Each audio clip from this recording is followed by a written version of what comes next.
তো গোড়া যদি হতো ফল ফল গোড়া যদি হতো। নদিয়ার নাগরী অবাক হয়ে গেছে, কি রে এই খোকা কি বলছিস? এইটুকু ছেলে তুই গৌরাঙ্গকে ফুল হলে খোপায় গুজে রাখতি? আরেকটু বলতো বাবা, আমার কাছে আয়। হাত ধরে নিয়ে গেছে, গাছতলায় বসেছে। এরপর আরেকটু এই বাবা আরেকটু আর বলবো, তোমার ভালো লাগছে? লাগবে না? গৌরাঙ্গের নামে এত ভালো ভালো কথা বললে মন তো আনন্দ হবেই রে। আরেকটু বলবো, গোরা যদি হতো পাখি পাখি গোড়া যদি হতো গৌরাঙ্গ পাখি হবে। যদি গৌরাঙ্গ পাখি হতাম কি করতো জানো মা? পাখিটাকে পুষে রাখতাম। আর পাখি পুষতে গেলে খাঁচা দিতে হয়, লোহার খাঁচা নয়, সোনার খাঁচা নয়। এই যে আমার হৃদয় পিঞ্জরে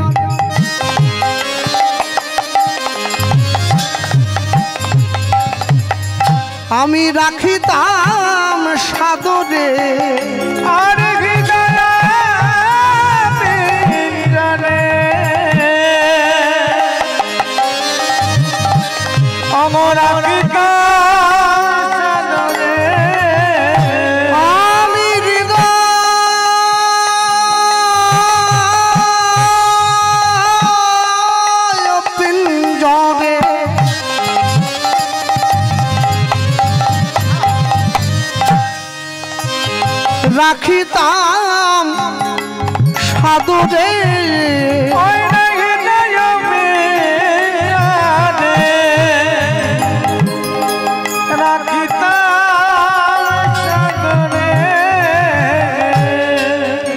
নদিয়ার নাগরী বলছে যদি পাখিটা উড়ে যেত কি করতি? না না, উড়বে কি করে?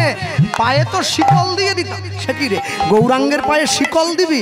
যে সে শিকল নয়, মোর মনহি শিকলে বাঁধি হৃদয় পিঞ্জরে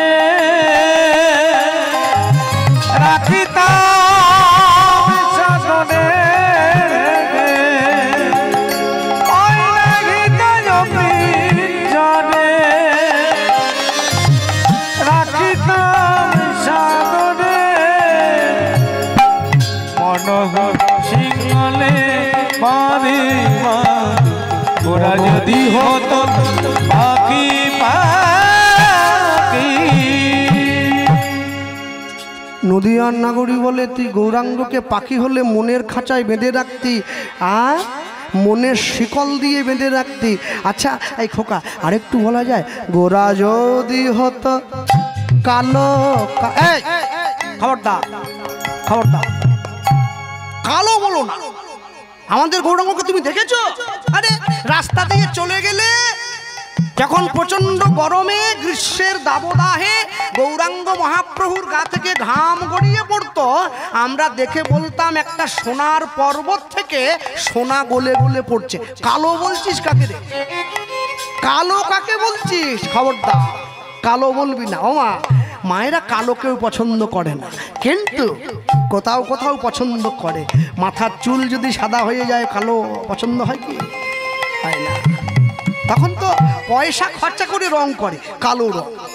তা যদি গৌরাঙ্গ কালো হতো, গোরা যদি হতো কালো, গোরা যদি হতো জানো মা, আমি কাজল করিয়া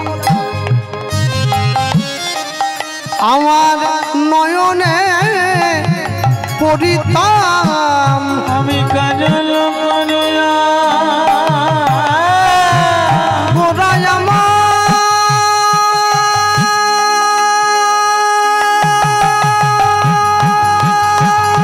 গোরাই আমার,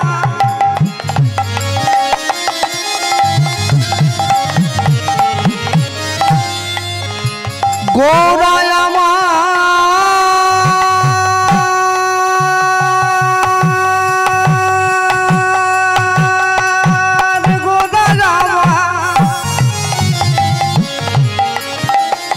গোরা আমার, গোরা বলে কাজল করিয়া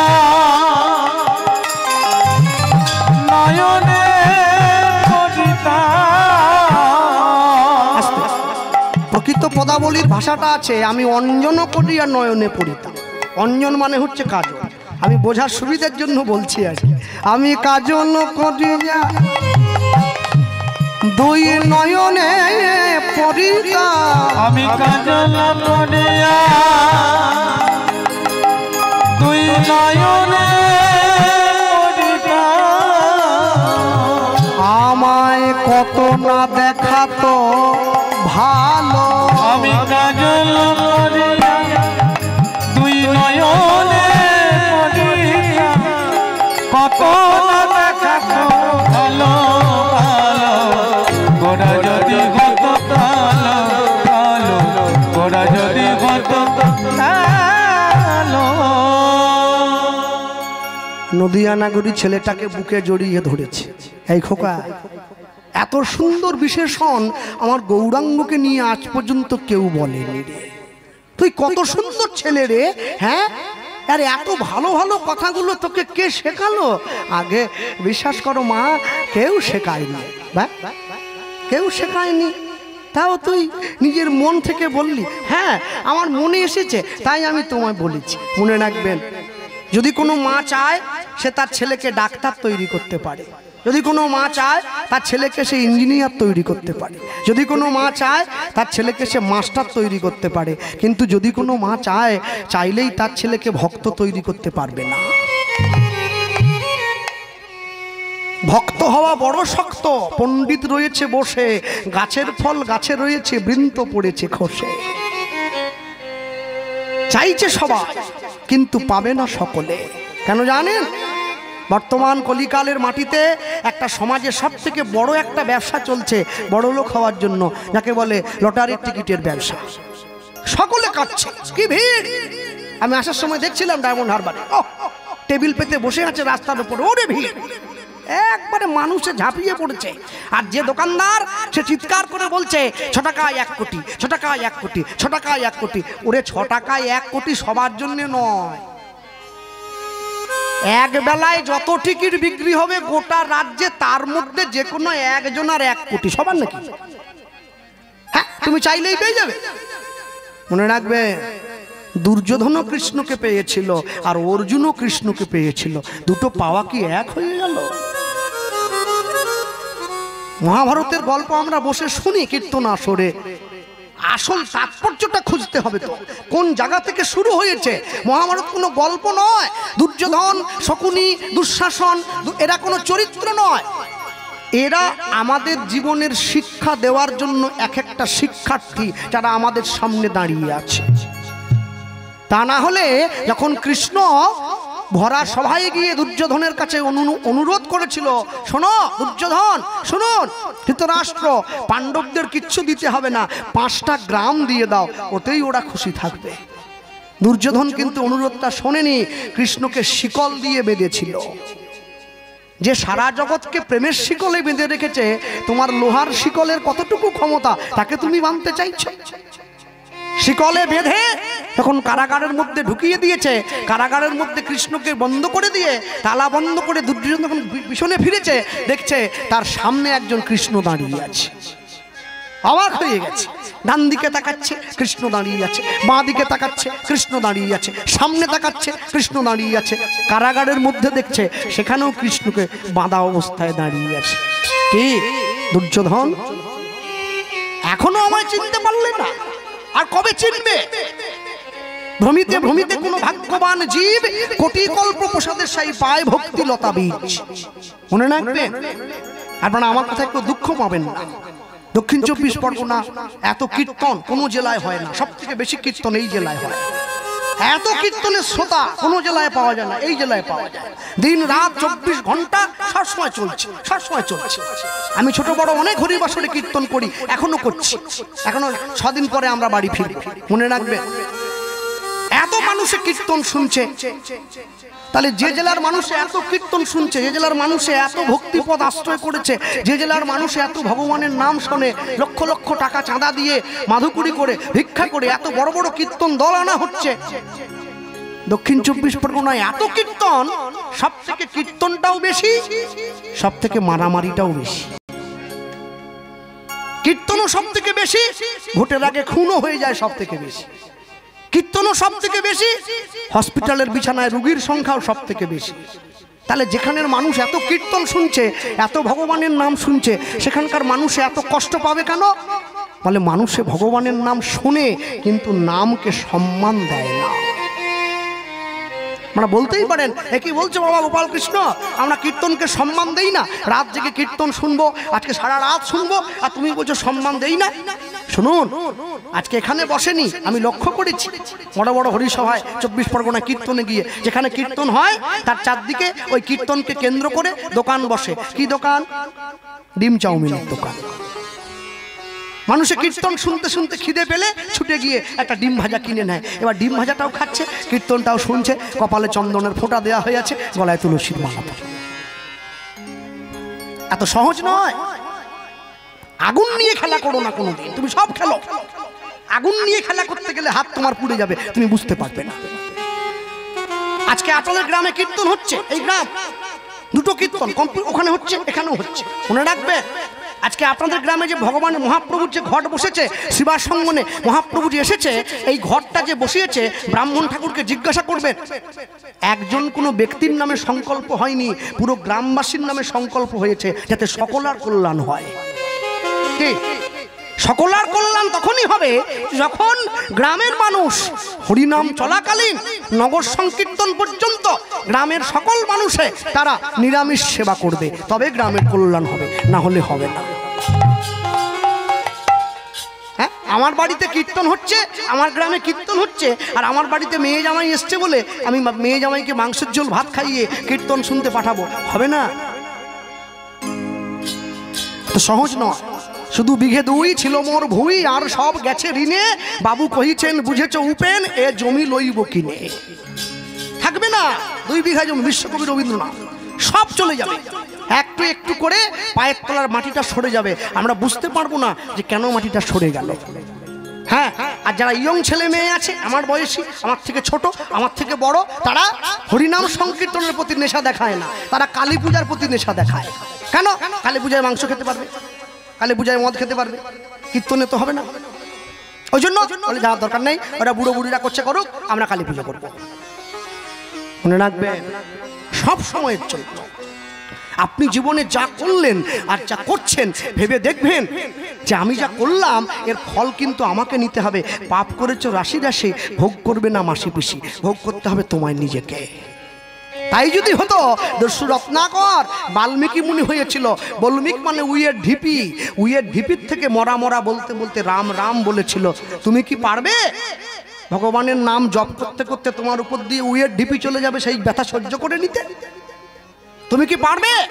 যখন পরশুরাম কর্ণের কোলে মাথা দিয়ে ঘুমিয়েছিল, একটা বিষাক্ত পোকা এসে কর্ণের এই উরুদেশটা কেটে ক্ষতবিক্ষত করে দিয়েছিল। কর্ণ ক্ষত্রিয় সন্তান, যন্ত্রণা সহ্য করেছে, গুরুদেবের ঘুম ভাঙতে দেয়নি। আমি পারবো আমার বাড়িতে গুরুদেব এলে যদি আমার অঙ্কলে ব্যথা লাগে, আমি গুরুদেবকে শান্তিমতো ঘুমোতে দিতে? তাহলে যেটা আমি পারবো না, আমি সেটা নিয়ে মারামারি করব কেন? আর সব থেকে বড় কথা কি জানেন? সব থেকে বড় আশ্চর্যের কথা হলো, আমি আপনাদের দোষ দিচ্ছি না, দোষ হচ্ছে আমাদের। কেন? আমরা সর্ষের মধ্যে বড় একটা ভূত ঢুকিয়ে রেখে দিয়েছি, মানুষ বুঝতে পারছে না। আজকে ধরুন, যে বাড়িতে আমাকে থাকতে দেওয়া হয়েছে, যে বাড়িতে আমাকে থাকা খাওয়ার ব্যবস্থা করা হয়েছে, আমি যদি আসর থেকে নেমে পড়ে ওই বাড়ির মাকে বলি, মা আমি তো 3 ঘন্টা চেঁচিয়ে নামলাম, আমার বড্ড খিদে পেয়েছে, তা ভাত তরকারি কমিটি যা দিয়েছে দাও, আর তুমি তার সঙ্গে একটা ডিম ভাজা করে দাও। আমি তিলক মুছে আসছি, মুখটা ধুয়ে আসছি, ডিম ভাজা দিয়ে ভাত খেয়ে লম্বা হয়ে শুয়ে পড়বো, কাল সকালে আবার চলে যাবো।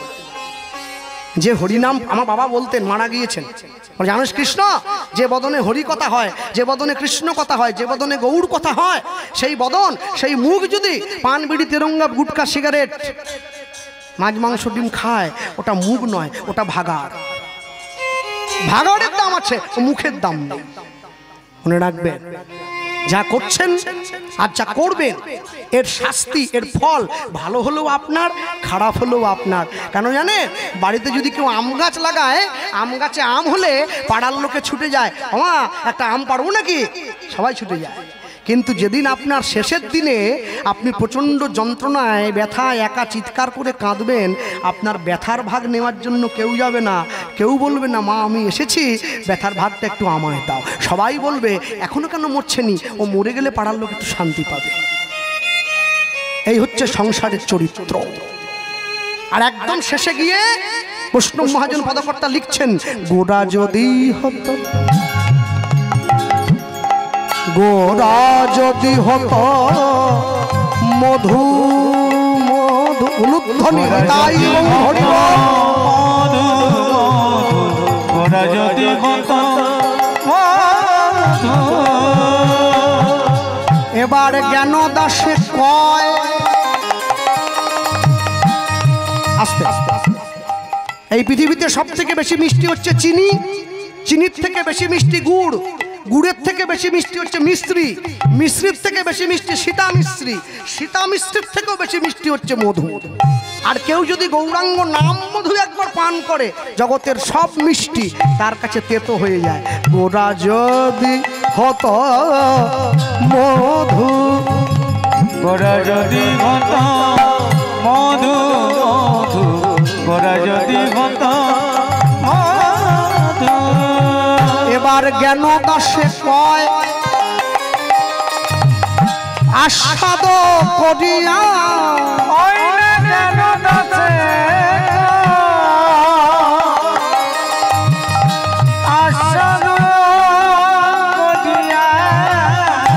দেখো জ্ঞান দাসে কয়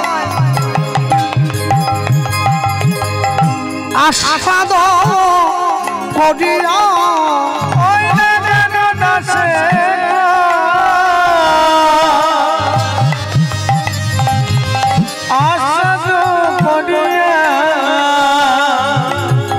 মজিত কুলেরি বধূ, মজিত কুলের বধূ বধূ, গোরা যদি হতো মধু মধু, গোরা যদি হতো মধু। একদম শেষে আখর দিচ্ছে মজিত তারা, মজিত তারা, মজিত তারা, মজিত তারা, কুলের কুলবধূ যারা, মজিত তারা, কুলের কুলবধূ যারা, মজিত তারা। বলি গৌর তোমার হলাম বলে, কুলের কুলবধূ যারা, মজিত তারা। ও গো গৌর তোমার হলাম বলে, কুলের কুলবধূ যারা, মজিত তারা। বলি গৌর তোমার হলাম বলিয়ে জন্মে নয় জন্মে জন্মে, কুলের কুলবধূ যারা, মজিত তারা। আমায় তোমার চরণ ছাড়া করো না গো, কুলের কুলবধূ যারা, মজিত তারা। আমি নিলাম নিলাম চরণে শরণ নিলাম, কুলের কুলবধূ যারা, মজিত তারা। আমায় রেখো তোমার ওই রাঙা চরণ তলে, কুলের কুলবধূ যারা, মজিত তারা। যেন অন্তিম কালে নাম বলতে পারি, কুলের কুলবধূ যারা, মজিত তারা। বলি আর কিছু চাই না বহু নিতাই গৌর হরিও, আর কিছু চাই না, কুলের কুলবধূ মজিত তারা। কুলের কুলবধূ যারা, মজিত তারা। ফুলের কুলবধূ যারা মজিত তারা। ওই না গেল দাসে আশা দিয়া, ওই না গেল দাসে আশা করিয়া, মজিত ফুলের মধু মধু, গোরা যদি হতো মধু মধু, গোরা যদি হতো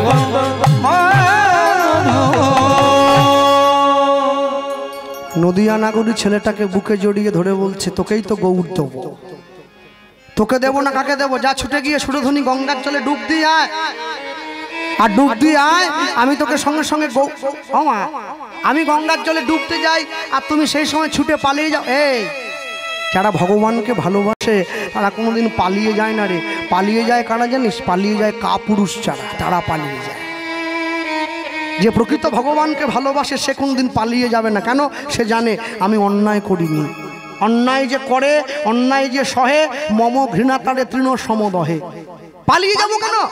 পালিয়ে যাব না, পালিয়ে যেতে শিখি নাই। ভক্তমণ্ডলী মায়েরা, ছেলেটা ছুটে গিয়ে গঙ্গার জলে ডুব দিয়েছে।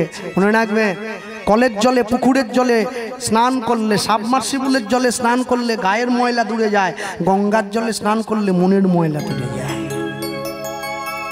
আপনি পুকুর থেকে জল তুলে এনে একটা কৌটোর মধ্যে ভরে, একটা বোতলের মধ্যে ভরে রেখে দেন, 7 দিনের পরে ওই জলে পোকা পড়ে যাবে। গঙ্গার জল ভরে এনে 7 বছর রেখে দেন, কোনোদিন পোকা পড়বে না। এটাই হচ্ছে পুকুরের জলের সঙ্গে গঙ্গার জলের তফাৎ। যা, ছেলেটা ছুটে গিয়ে গঙ্গার জলে ডুবে এসেছে। গঙ্গার জলে ডুব দিয়ে এসে দাঁড়িয়েছে। আর গঙ্গার জলে ডুব দিয়ে যখন এসে দাঁড়ালো, নদিয়া নাগরী বলে উঠছে, খোকা গৌর তো কাছে নেই, থাকলে হাতে হাত ধরে দিয়ে দিতাম। তাহলে কি করব? গৌরের নাম তো সঙ্গে আছে, বীজের মধ্যে বৃক্ষ আছে কবু না যায় দেখা, নামের মধ্যে নামই আছে হৃদয়ে পটে আঁকা। আয় আমার কাছে আয়। কানটা বাড়া, কানের মধ্যে নাম দিয়ে দিচ্ছি। নাম কানে দেব না, নাম দেব প্রাণে। এইখানে চলে যাবে, এখান দিয়ে বেরিয়ে যাবে না, এইখানে চলে যাবে। আর যেই ছেলেটা কাছে এসে বসেছে, নদিয়া নাগরী ছেলেটাকে কাছে বসিয়ে হরে কৃষ্ণ হরে কৃষ্ণ হরে কৃষ্ণ কৃষ্ণ কৃষ্ণ হরে হরে হরে হরে হরে রাম হরে রাম হরে রাম রাম রাম হরে হরে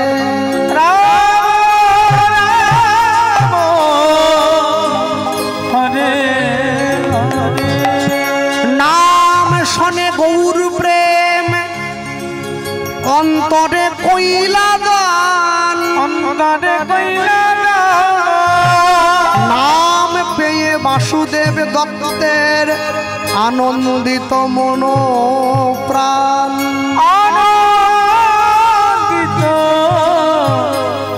মন প্রাণ।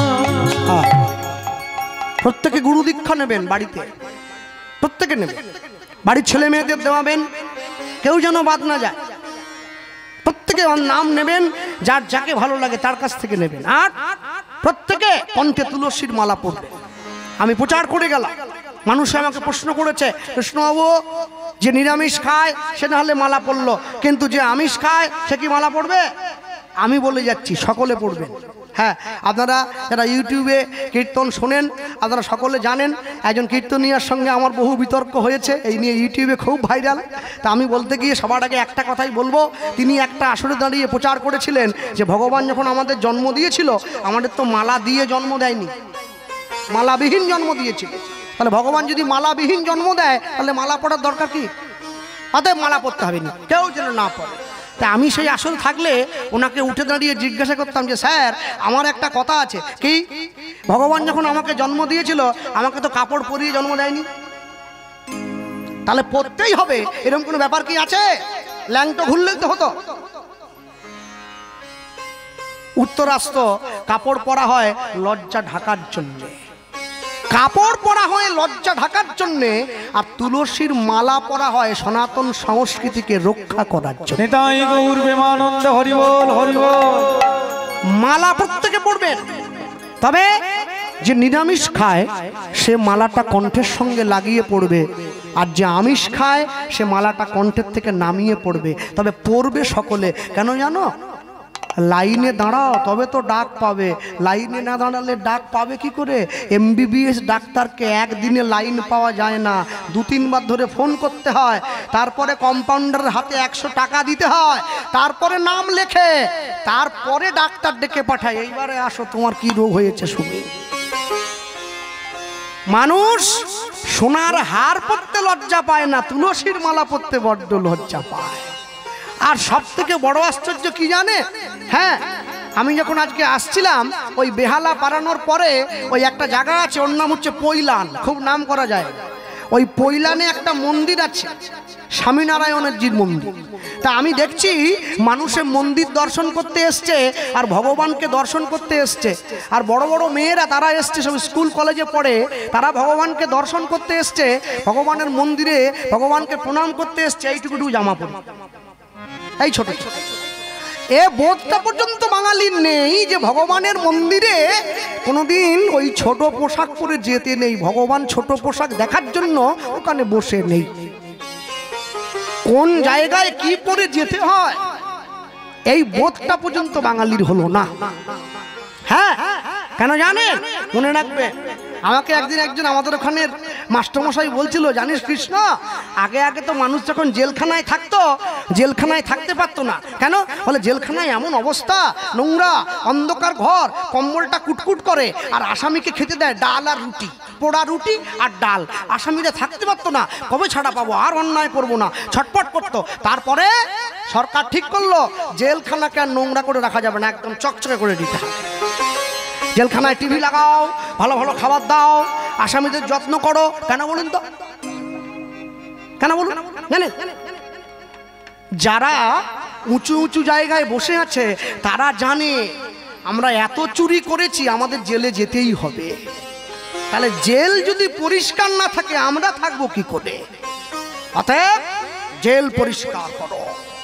ডাক্তার থাকবে, মাস্টার থাকবে, খেলার বল থাকবে, টিভি থাকবে, তবে তো চোরগুলো গিয়ে ঢুকবে। মনে রাখবেন, কাউকে ঠকিয়ে, মানুষকে ঠকিয়ে, মানুষের টাকা হন্ত্রপ করে, মানুষের মুখ থেকে খাবার কেড়ে খেয়ে আজ পর্যন্ত কেউ সুখী হতে পারে নাই, কেউ পারে নাই। সবাইকে এর ফল নিতে হয়েছে। হ্যাঁ, এই জগতে হায় সেই বেশি চায়, আছে যার ভুরি ভুরি, রাজার হস্ত করে সমস্ত কাঙালের ধন চুরি। কেন? নেশা আমার বেড়ে গেছে, আমি যত পাই আমি তত চাই। এ পৃথিবীতে আপনি সবাইকে দেখুন, তাকিয়ে দেখবেন, সকালবেলা ঘুম থেকে উঠে আপনি গরম গরম এক কাপ চা নিয়ে গিয়ে গরুর মুখের সামনে ধরবেন। গোয়ালে যে গরু আছে দেখবেন গরুতে চা খায় না, শুকে মুখ ফিরিয়ে নেয়। গরম চা নিয়ে গিয়ে ছাগলের সামনে ধরবেন, ছাগলের চা খায় না। গরম চা নিয়ে গিয়ে হাঁসের সামনে ধরবেন, হাঁস চা খায় না। চা মুরগি খায় না, তাহলে গরুতে খায় না, ছাগলে খায় না, হাঁসে খায় না, মুরগিতে খায় না। মানুষ ঘুম থেকে উঠেই বলে আমার বড় কাপের এক কাপ চা চাই। আরে ওরা পশু হয়ে খাচ্ছে না, তুমি মানুষ। যারা পশু তারাও জানে চা খেলে শরীরের ক্ষতি হয়,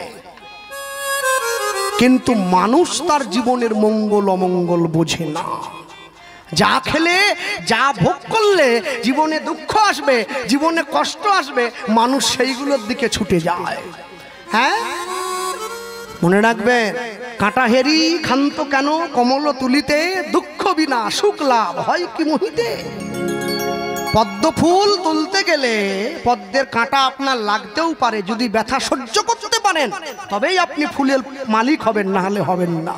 আর যে জীবনে দুঃখ সহ্য করতে পারে সেই সুখের মুখ দেখবে, যে জীবনে দুঃখ সহ্য করতে পারেনি তার জীবনে সুখ কোনো দিনের জন্য আসবে না। কেন? যে মানুষটা চোখে দেখতে পায় না, যে অন্ধ, সে বোঝে না পৃথিবী কত সুন্দর। আর যে চোখে দেখতে পায় সে বোঝে না যে অন্ধ হয়ে গেলে অন্ধত্বের কি জ্বালা। দাঁত থাকতে দাঁতের মূল্য দাও, দাঁত চলে গেলে দাঁতের মূল্য দিয়ে কি করবে?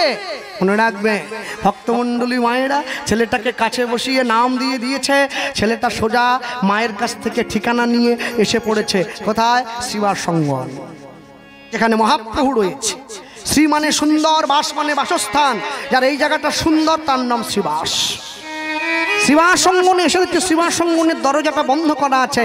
দরজার বাইরে দাঁড়িয়ে চিৎকার করে ডাকছে, মহাপ্রভু, মহাপ্রভু, দরজা খোলো। অন্তরঙ্গ সঙ্গে করে প্রেম আস্বাদন, বহিরঙ্গ সঙ্গে করে নাম সংকীর্তন। দরজা বন্ধ আছে। দরজার বাইরে দাঁড়িয়ে বাসুদেব দত্ত মনে মনে ভাবছে, মহাপ্রভু যদি এই ঘরে আছে তাহলে মহাপ্রভুর ঘরের মধ্যে দরজা বন্ধ কেন থাকবে? শ্রীবাস পণ্ডিত ছুটে এসে দরজা খুলে দিয়ে দেখছে একটা ছোট্ট ছেলে দাঁড়িয়ে আছে। একই রে খোকা, কি নাম তোর? তুই আমাদের প্রভুর নাম ধরে ডাকছিস? ছেলেটা বলছে তুমি কে? ওরে আমার নাম শ্রীবাস, মহাপ্রভু এই ঘরেই আছে, আয় আমার সঙ্গে আয়। ছেলেটার হাত ধরে শ্রীবাস পণ্ডিত মহাপ্রভুর কাছে নিয়ে গিয়ে, প্রভু এই ছেলেটা তোমায় ডাকছিল, কাছে বসিয়ে দিয়েছে। মহাপ্রভুর কাছে বসে ছেলেটা মহাপ্রভুর মুখের দিকে তাকিয়ে আছে এক দৃষ্টে। মহাপ্রভু তো চিনে নিয়েছে আমার ঘরে কে এসেছে। জগৎজীবকে শিক্ষা দেওয়ার জন্যে মহাপ্রভু কি করলেন, ছেলেটার দিকে তাকিয়ে বলে উঠলেন, এই খোকা কি নাম তোমার? প্রভু তুমি আমার চিনতে পারছো না? ওরে পাগল ছেলে, চিনতে পারলে কি বলতাম। কি নাম তোর? আগে আমার নাম বাসুদেব দত্ত। তাই বুঝি? আচ্ছা বাড়ি কোথায়? আগে আমার বাড়ি বাংলাদেশ, কাঞ্চনপল্লী। তো ওই পল্লী থেকে এই পল্লীতে কি মনে করে বাবা? মহাপ্রভুর সামনে দাঁড়িয়ে বলে উঠছে, আমি তোমার সঙ্গে একটা গোপন কথা বলবো বলে এসেছি। কি কথা? সামনে যখন বসিয়ে দিয়েছে, সামনে বসিয়ে বলছে, প্রভু তিন যুগে তুমি এসেছো, সত্যে নারায়ণ, ত্রেতায় রাম, দাপরে কৃষ্ণ, কলিতে তুমি গৌরাঙ্গ হয়ে এসেছো। তিন যুগে আমি কোনোদিন তোমার কাছে কিছু চাইনি, শুধু দিয়েছি। কলিযুগে আমি আবার এসেছি। মহাপ্রভু বলছে, কলিযুগে কি দিবি? দেব না, নেবো। কি নিবি? কাছে বসিয়ে বলছে, শোনো, সত্য যুগে সামান্য একটু অন্যায় করেছিলাম বলে তুমি আমাকে আমার মাতৃগর্ভে রেখে দিয়েছিলে 5000টা বৎসর।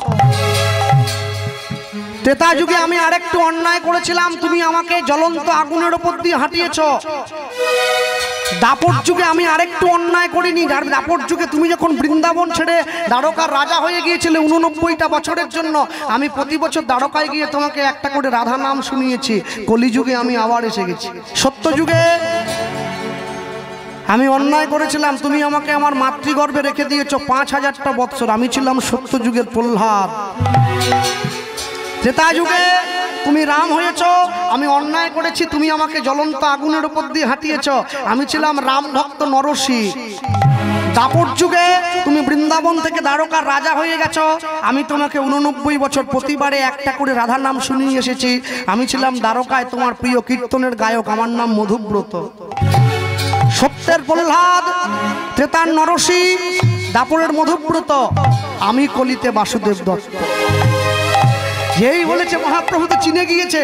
বাসু আয় আমার বুকে আয়। না, আগে তুমি বলো, আমি যা চাইবো তুমি তাই দেবে। হাতে হাত দিয়ে কথা দাও। শোনো প্রভু, সাধু যদি কথা দিয়ে কথা রক্ষা না করে তার সাধুত্ব চলে যায়। মুনি যদি কথা দিয়ে কথা না রাখে তার মনন টলে যায়। বৈষ্ণব যদি কথা দিয়ে কথা না রাখে তার বৈষ্ণবতা চলে যাবে। ভক্ত যদি কথা দিয়ে কথা না রাখে তার ভক্তি চলে যাবে। মানুষ যদি কথা দিয়ে কথা না রাখে তার মনুষ্যত্ব চলে যাবে। দাও, হাতে হাত দিয়ে কথা দাও। হাতটা বাড়িয়ে দিয়েছে, আর যেই হাতটা বাড়িয়ে দিয়েছে অমনি মহাপ্রভু হাতে ধরে বলছে, আমি কথা দিলাম, তুই যা চাইবি তোকে আমি তাই দেবো। ভগবান দুবার হাসে। কখন? যখন নার্সিংহোমের বিছানায় রুগী শুয়ে থাকে আর ডাক্তার গিয়ে রুগীর সামনে দাঁড়িয়ে বলে, তোমার কোনো চিন্তা নাই, হে আমি যখন আছি তুমি বাঁচবে। ভগবান হাসছে ডাক্তারের দিকে তাকিয়ে, বলে, হ্যাঁ গো ডাক্তার, তুমি যে রুগীকে বাঁচার গ্যারেন্টি দিচ্ছ, তুমি নিজে কতক্ষণ বাঁচবে সে গ্যারেন্টি কে দেবে? আরেকবার ভগবান হাসে, যখন দুই ভাই ফিতা ফেলে জায়গা ভাগ করে, বলে, তোর 5 কাঠা আমার 5 কাঠা। ভগবান হাসে, বলে, কার জায়গা ভাগ করছে কারা? পরের জায়গা, পরের জমি ঘর বানাইয়া রই, আমি তো সেই ঘরের মালিক নই। জায়গা আমার একটা আছে, ওটা 3.5 হাত, একদম মাপা আছে। তোমাকে ঠিক সময়ে ওই জায়গায় নিয়ে চলে যাওয়া হবে। হাতটা বাড়িয়ে দিয়ে বলছে, প্রভু আমি তোমার কাছে অন্য কিছু চাই না, দুটো জিনিস চাইব। কি? আমি চাই আমি যেন সারা জীবন তোমার নাম সঙ্গে নিয়ে বেঁচে থাকতে পারি। আরেকটা জিনিস হলো, এই কলিযুগের মাটিতে মানুষ যে অন্যায় করেছে, মানুষ যে পাপ করছে, বাঙালি জাতি সনাতন ধর্মের মানুষ এরা নামতে নামতে এত নিচে নেমে গেল। বাঙালিরা ভগবানের নামে মুরগির দোকান খুললো, শ্রীকৃষ্ণ ব্রয়লার সেন্টার, কাটা 230, গোটা 110। মা কালীর নামে জুতোর দোকান খুলছে, মা কালী শু হাউস, প্যাকেটের গায়ে মায়ের নাম লেখা আছে, জুতো ভরে দিচ্ছে, লোকে হাত দুলিয়ে বাড়ি নিয়ে যায়। আহা, বিরাট বড় কাজ করছে। মনে রাখবে, সব সময়ের জন্য আপনি জীবনে যেমন কর্ম করবেন ফল আপনার জন্য অপেক্ষা করে আছে। হ্যাঁ, যেই বলেছে জগতের মানুষের যত পাপ যত অপরাধ সব তুমি আমায় দেবে, তোমার নামের উপরে যেন কলঙ্ক না লাগে। যেই বলেছে মহাপ্রভু হাতটা ধরে নিয়ে বলছে, বাসু ওইটা দিতে পারবো না, কেন জানিস? মনে রাখিস, 100 মানুষ বধ করিলে যেই পাপ হবে, যেই পাপ হবে, এক গাভী বধে জীবের তত পাপ কবে, তত পাপ কবে। 100 গাভী বধ করিলে যেই পাপ হয়, যেই পাপ হবে, এক নারী বধে জীবের তত পাপ কবে, তত পাপ কবে। 100 নারী বধ করিলে যেই পাপ হয়, যেই পাপ হয়, এক ব্রাহ্মণ বধে জীবের তত পাপ কয়, তত পাপ কয়। 100 ব্রাহ্মণ বধ করিলে যেই পাপ হবে, যেই পাপ হবে, এক বৈষ্ণবে বধে জীবের তত পাপ কবে, তত পাপ কবে। 100 বৈষ্ণবে বধ করিলে যেই পাপ হয়, যেই পাপ হয়, এক ব্রহ্মচারী বধে জীবের তত পাপ কয়, তত পাপ কয়।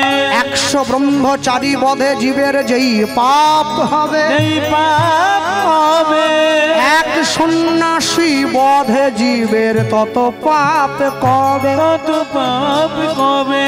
শুনিয়া এই পাপের কথা প্রভু বলে তাই, প্রভু বলে তাই, 100 পাপ পূর্ণ হইলে মনুষ্য জীব পঙ্গু হয়ে যায়, পঙ্গু হয়ে যায়। 1000 পাপ করিলে বোবা হয় তবে, বোবা হয় তবে, 10,000 পাপে জীব কর্ণে বধির হয়ে রবে, মদির হয়ে রবে। 1 লক্ষ পাপ করিলে তবে চোখে অন্ধ হয়, চোখে অন্ধ, 1 কোটি পাপে জীব মায়ায় পড়ি রয়, মায়ায় পড়ি রয়। 5 কোটি পাপ করিলে মায়েরা অপুত্র করবে, পুত্র করবে, 8 কোটি পাপে জীবের মাথায় বজ্রাঘাত হবে, বজ্রাঘাত হবে। কেমনে হইবে বলো মোদের পাপ বিমোচন? পাপ বিমোচন, একটাই উপায় আছে, উপায় অন্য কিছু নেই। কি? নিশি দিশি করো সদা নাম সংকীর্তন, নিশি দিশি তাই গৌর হরি বল।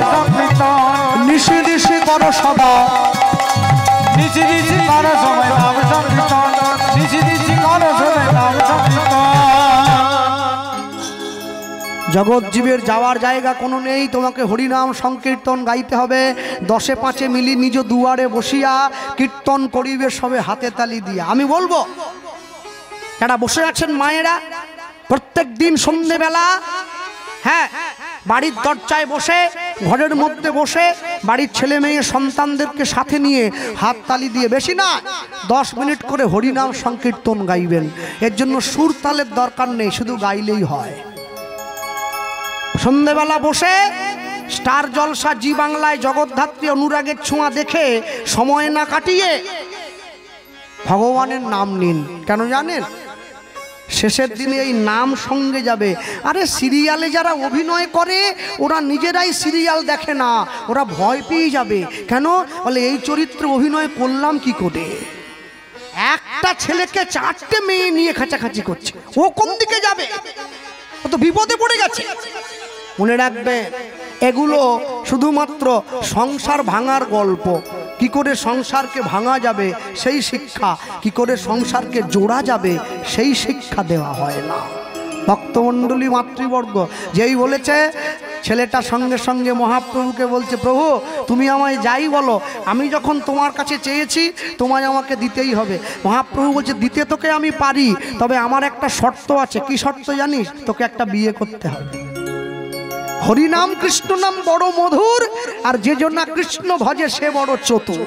যেই বলেছে বিয়ে করতে হবে, ছেলেটা সঙ্গে সঙ্গে ঘুরে মহাপ্রভুকে বলছে, প্রভু বিয়ে আমি করতে পারি, মেয়েটা তোমায় দেখে দিতে হবে। ঘুরে চাল দিচ্ছে বাবা। তাই মনে রাখবে, যে বাড়ির ছেলে নিরামিষ খায়, ওই বাড়ির ছেলের সঙ্গে যদি কোনো আমিষ খাওয়া মেয়ের বিয়ে দেন, তাহলে ছেলেটার জীবন নরক হয়ে যাবে। আর যে বাড়ির মেয়ে নিরামিষ খায়, সেই মেয়েটার সঙ্গে যদি কোনো আমিষ খাওয়া ছেলের বিয়ে দেন, তাহলে মেয়েটার জীবন নরক হয়ে যাবে। যে যেমন তার সঙ্গে দিতে হবে তেমন। ভক্তমণ্ডলী মায়ের, এই গিয়ে বলেছে, মহাপ্রভু বলল, শোন, আমি চেষ্টা করব তোর 2 হাত 4 হাত করে দেওয়ার জন্য। শিবাসঙ্গনে কীর্তন হয়ে যাওয়ার পরে প্রতিদিন একটি মেয়ে আসতো শিবাসঙ্গনটা পরিষ্কার করার জন্য, যে মেয়েটির নাম ছিল পদ্মাবতী। মহাপ্রভু শুভ দিনে শুভক্ষণে পদ্মাবতীর সঙ্গে বাসুদেব দত্তের 4 হাত এক করে দিল। ফুলশয্যার ঘরে ঢুকে পদ্মাবতীকে বাসুদেব দত্ত বলছে, জানো পদ্মা, কি এই পালঙ্কটা দেখো। কেন পালঙ্ক দেখবো কেন? ভালো করে দেখো, ফুল দিয়ে সাজানো আছে, আজ আমাদের ফুলশয্যা। পদ্মাবতী বলছে, হ্যাঁ তো দেখছি তো। মনে রেখো, মানুষ যেদিন ফুলের ওপরে ঘুমায় তার ফুলশয্যা হয়, আর ফুল যেদিন মানুষের ওপরে ঘুমায় সেদিন তার অন্তিম শয্যা হয়। যেদিন আমার বিয়ে হয়ে যাবে, আমি ফুল সাজানো পালঙ্কের ওপরে ঘুমিয়ে থাকবো, আমি ফুলের ওপরে ঘুমাবো, আমার ফুলশয্যা হবে। আর যেদিন আমি চির ঘুমিয়ে থাকবো, ফুলগুলো আমার উপরে ঘুমিয়ে থাকবে, আমার অন্তিম শয্যা হয়ে যাবে। আমাকে বলো হরি হরি বল বলে শ্মশানে নিয়ে যেতে। তাহলে পদ্মা তুমি বলো, তুমি ফুলের ওপরে শোবে না ফুল তোমার ওপরে শোবে? পদ্মাবতী খুব চালাক, কে উত্তর দিল জানেন? স্বামী, আমি ফুলের ওপরে শোবো না, ফুলও আমার ওপরে শোবে না। আমি চাই ফুলটা মালা হয়ে সারা জীবন তোমার গলায় থাকুক। তাহলে একটা কথা দাও, আমি প্রত্যেক দিন সন্ধেবেলা শিবাসঙ্গনে গিয়ে আমার মহাপ্রভুর সঙ্গে হরিনাম করে আসব, তুমি কিন্তু আমায় বাধা দেবে না। না না, স্বামীকে হরিনাম গাইতে যেতে যে স্ত্রী বাধা দেয় সে তো বোকা। তুমি হরিনাম করে আসবে, আমায় বলবে, আমি শুনবো। নববিধা ভক্তির প্রথমেই আছে শ্রবণং, কীর্তন শ্রবণ করো। তারপরে আছে কীর্তনম, দুজনে মিলে কীর্তন গাইব, তার চরণে ঠাই পাবো। বাসুদেব দত্ত চলে যায়, ফিরে আসে। রাত্রেবেলা এসে পদ্মাবতীকে শোনাচ্ছে, আর পদ্মাবতী বাসুদেব দত্তের চরণের কাছে বসে শুনছে ভগবানের নাম। জানো পদ্মা, আমি যদি নাও থাকি, নাম তুমি ছেড়ো না। তুমি বলবে, পথ চলিতে আর বলিতে, চলিতে আর বলিতে, পথ চলিতে আর বলিতে, নিতাই গৌর হরি হরি হরি বল। আর বলিতে তোমরা গাহ কৃষ্ণ না, মধুর না, হরি না।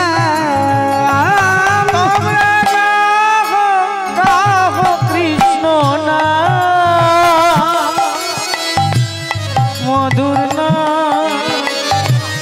হরি না। তোমরা গাহ কৃষ্ণ না, মধুর না, হরি না।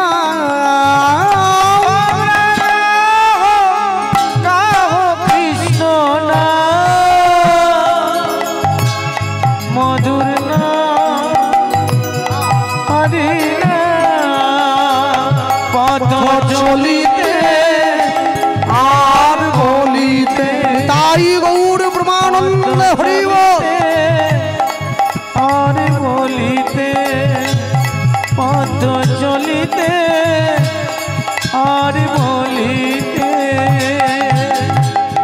সম্মুখে আধার রাত্রি, তুমি যে পথযাত্রী। সম্মুখে আধার রাত্রি, ওগো তুমি যে পথযাত্রী। সম্মুখে, মনে রাখবেন, যারা দূর দূর থেকে কীর্তন শুনতে আসে তারা বাড়ি যাওয়ার সময় হাতে একটা টর্চ লাইট নিয়ে আসে। কেন? রাস্তাটা অন্ধকার, তো বাড়ি যাওয়ার সময় টর্চ জেলে বাড়ি যেতে হবে। না না, এই পিচ রাস্তা, এই ঢালাই রাস্তা, এটা তো টর্চ জেলে পেরিয়ে গেলেন। জীবনের রাস্তাটা তো অনেক বড় অন্ধকার, ওখানে কি আলো জ্বালাবেন? নামের আলো জ্বালতে হবে। সম্মুখে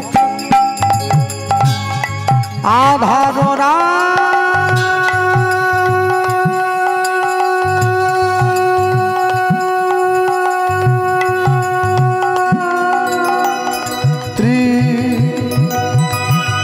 বাজা বাজা বাজা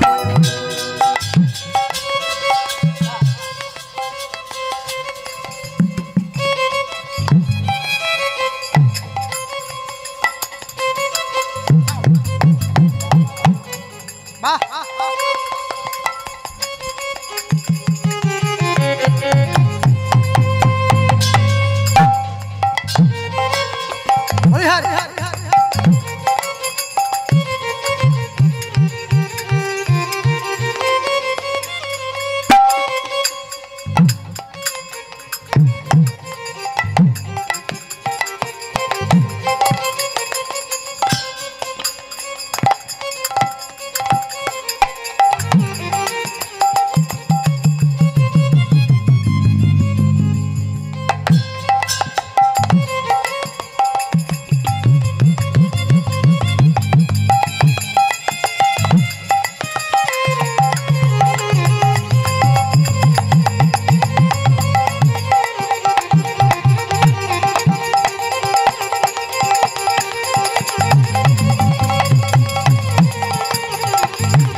সম্মুখে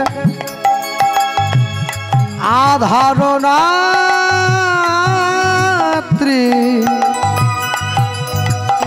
তুমি যে পথযাত্রী সম্মুখে আধার রাত্রি তুমি যে পথযাত্রী কথা বলিতে তার নাম কভু বিপদে তার নাম কভু সম্পদে তার নাম পথ চলিতে আর বলিতে তাই গৌর আনন্দ হরিব আর বলিতে পথ চলিতে আর বলিতে তোমরা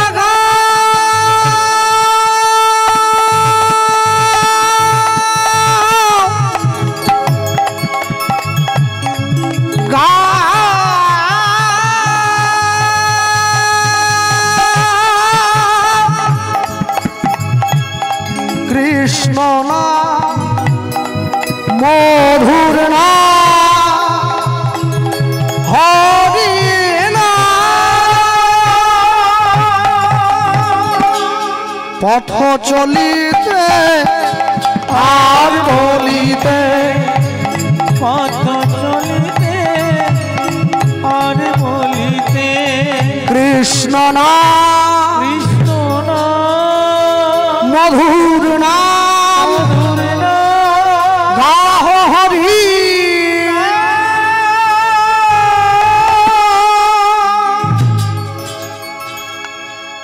বাসুদেব দত্ত চোখ মেলে তাকিয়ে দেখছে পদ্মাবতী পায়ের উপরে মাথা দিয়ে ঘুমিয়ে পড়েছে। কি পদ্মা, চোখ মেলে তাকাও। আর যেই ডাক দিয়েছে পদ্মাবতী উঠে বসেছে। একই গো, তুমি জানো না হরিনাম শুনতে শুনতে ঘুমোতে নেই, অপরাধ হয়। কীর্তন শুনতে শুনতে, হ্যাঁ অনেকের তো আঁঠুর ব্যথা আছে, কোমরের ডিস্টার্ব আছে, তা কীর্তন শুনতে শুনতে কি করে জানেন তো, অনেকক্ষণ বসে আছে তো, যেদিকে কীর্তনটা হচ্ছে ওইদিকে আর কি। আর যদি দেখে একটা পায়ে টান লেগেছে তাহলে একটার উপরে, যেদিকে কীর্তন হয় ওইদিকে পা মেলে বসতে নেই। কীর্তন আসনে বসে চানা ভাজা, ছোলা ভাজা, এগ রোল, পান, খৈনি খেতে নাই। হরিনামের আসনে বসে সংসারের গল্প করতে নাই। ভগবানের কথা শোনার সময় মনটা একভাবে তার দিকে রাখতে হয়। একই স্কুলে একটা ক্লাসে একসঙ্গে 100 জন ছেলে মেয়ে পড়ে, বলুন সবাই কি ফার্স্ট হবে নাকি? একজনা হবে। কে হবে? যার সঙ্গে পড়াশোনার মনের মিল ঘটেছে সেই হবে, বাকিরা হতে পারবে না। 30 পেয়ে বাড়ি আসে। মনে রাখবেন ভক্তমণ্ডলী, ভক্তিমতী মায়েরা, সব সময়ের জন্য পৃথিবীতে দাঁড়িয়ে মানুষ হয়ে যদি জীবনে মানুষের মতো কর্ম করে যেতে না পারি, তাহলে জীবনে নিজেকে পরিচয় দিতে লজ্জা বোধ হবে যে আমি কি প্রকৃত মানুষ বলে মানুষের সামনে দাঁড়াতে পারবো। কেন? এরা ভারতবর্ষে বাস করে। ভারতবর্ষে বাস করতে গেলে দক্ষিণ 24 পরগনা, উত্তর 24 পরগনা, পুরুলিয়া, বর্ধমান, বীরভূম, বাঁকুড়া, নদিয়া, মুর্শিদাবাদ, যেখানে হোক না কেন, ভারতবর্ষের মানুষ হতে গেলে, ভারতবর্ষের নাগরিক হতে গেলে একটা কার্ড করতে হয়, যার নাম আধার কার্ড। ওটা যদি আপনার না থাকে, আপনাকে কোনো জায়গায় কোনো ক্ষেত্রে আপনাকে মর্যাদাই দেওয়া হবে না যে আপনি ভারতের নাগরিক। ওটা আগে দরকার।